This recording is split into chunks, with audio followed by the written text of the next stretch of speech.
लगाइ हामी चाहिँ रोटी पकाउँदैछौँ है त दसैँको लागि टक्क आधी पकाइसक्यौँ खसी पनि लिएर आएको छौँ अब काट्छौँ अहिले एकछिनमा बल्ल काटिसक्यो मासु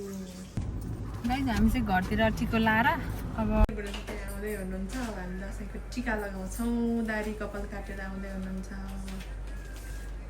रुमतिर जाँदै हुनुहुन्छ उतापट्टिको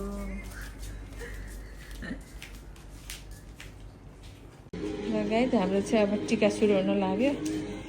यो जमरा हाम्रो यतिको भयो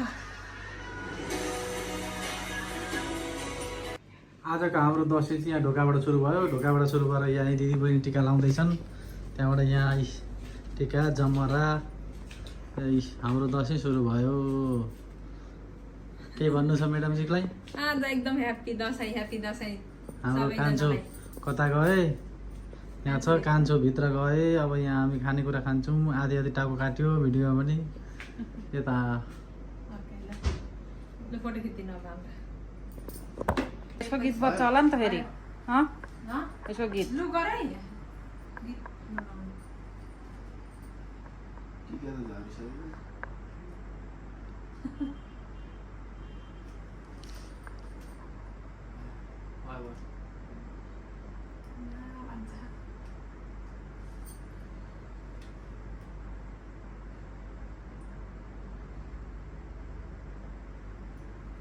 भरिसक्यो यसले त सकिन्छ मेरो यो चिम्टी मारेको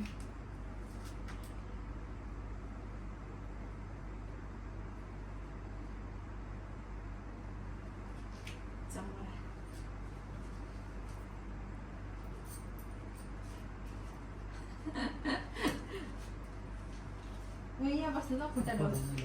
अनि यो नै मिल्दैन यस्तै गरेर डक्छ है ल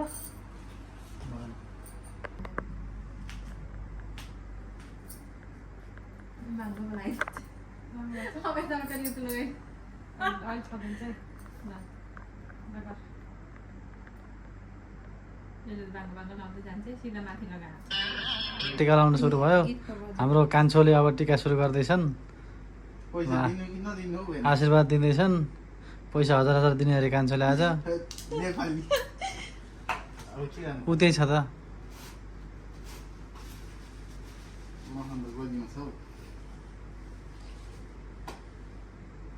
पर्स खोले कान्छाले जागिर खाएर आछन् कान्छा ऊ पर्स खोले अब ए कान्छाले हरिया हरिया नोट अब भर्खर पकाउँदैछु भुटन पनि पठाइ लगाइदियो हामीले चाहिँ सेलरोटी बनाउँदैछौँ यति बनाइसक्यौँ यता छ अरू पिठोहरू यहाँ छ त्यहाँ छ बनाउँदैछौँ है त लगाइदियो हामी चाहिँ सेलरोटी पकाउन लागेको है त हामीलाई चाहिँ पुरै दसैँ लाग्यो खसी पनि लिएर आयौँ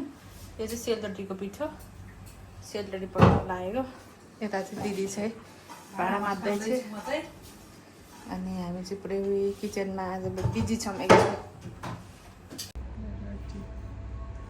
रोटीका उडौँ पनि यहाँ चक्लेट यहाँ जमरा छ यति राम्रो यहाँ सेलरोटी